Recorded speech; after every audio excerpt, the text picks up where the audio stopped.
अब वो दूसरी मंजिल पर था। रवि चौंक गया क्योंकि वहां तक पहुंचने में कम से कम 2 मिनट लगते थे, लेकिन कैमरा तो सिर्फ कुछ सेकंड के लिए बंद हुआ था। अब रवि ये कहानी गया ईयरफोन लगा के सुनना, बहुत मजा आएगा, ठीक है। रात के लगभग 2 बजे का समय था। रवि अपने छोटे से ऑफिस में अकेला बैठा था। वो एक अपार्टमेंट बिल्डिंग में सिक्योरिटी कैमरे की निगरानी का काम करता था। उसके सामने 10 स्क्रीन लगी थी जिसमें पूरी बिल्डिंग के कैमरे दिखते थे। आमतौर पर रात में सब शांत रहता था, लेकिन उस रात रवि ने एक स्क्रीन पर कुछ अजीब दिखा। तीसरी मंजिल के कॉरिडोर में कोई आदमी खड़ा था।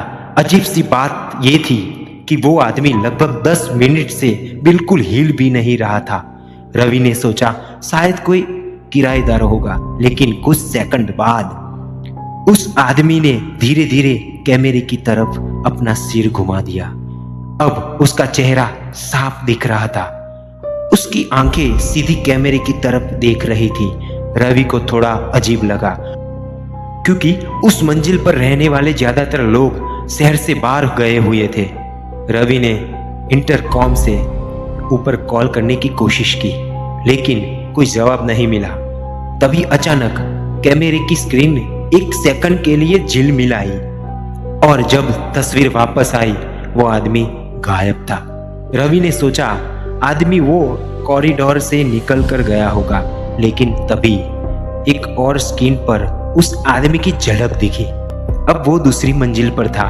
रवि चौंक गया क्योंकि वहां तक पहुंचने में कम से कम 2 मिनट लगते थे, लेकिन कैमरा तो सिर्फ कुछ सेकंड के लिए बंद हुआ था। अब रवि थोड़ा घबरा गया। उसने तुरंत गार्ड रूम में उठकर ऊपर जाकर देखने का फैसला किया। वो धीरे धीरे सीढ़ियां चढ़ने लगा। पूरी बिल्डिंग में अजीब सा सन्नाटा था। जब वो तीसरी मंजिल पर पहुंचा, कॉरिडोर बिल्कुल खाली था, लेकिन तभी उसके पीछे से किसी के कदमों की आवाज आई।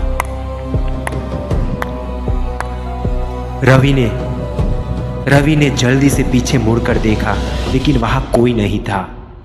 अब उसका डर बढ़ने लगा। वो जल्दी से नीचे कंट्रोल रूम में वापस आ गया। जैसे उसने स्क्रीन की तरफ देखा, उसका खून जम गया क्योंकि अब वो आदमी कंट्रोल रूम के कैमरे में दिख रहा था, यानी वो आदमी उसी कमरे के बाहर खड़ा था। रवि की सांसें तेज हो गई। धीरे धीरे उस कमरे का दरवाजा खुद ब खुद खुलने लगा। रवि डर के मारे कुर्सी से उठ भी नहीं पा रहा था। दरवाजा पूरी तरह खुल गया, लेकिन बाहर कोई नहीं था। रवि ने हिम्मत करके बाहर झांका। कॉरिडोर खाली था।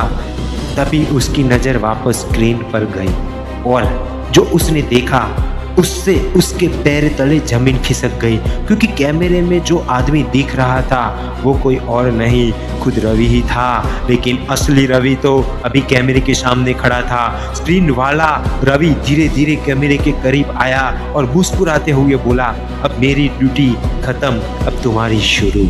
अगली सुबह बिल्डिंग के लोगों ने देखा कि कंट्रोल रूम खुला हुआ था, लेकिन रवि कहीं नहीं मिला। और आज भी उस बिल्डिंग के कैमरे में कभी कभी रात के 2 बजे एक आदमी स्क्रीन के सामने बैठा दिखाई देता है, जो बिल्कुल रवि जैसा दिखता है। अगर आप चाहो तो मैं आगे भी बहुत अच्छी कहानियाँ बना के लेके आता हूँ, लेकिन आप मुझे सपोर्ट ज़रूर करें, आगे शेयर करें और लाइक कमेंट करें, और आपको कैसी कहानियाँ पसंद है वो ज़रूर बताएं। और दूसरी बात, अगर आपकी रियल लाइफ में कोई रियल कहानी हो तो मुझे कांटेक्ट कर सकते हो, मुझे शेयर कर सकते हो, मैं बना के यूट्यूब में डाल दूंगा। तब तक के लिए शुक्रिया, थैंक यू।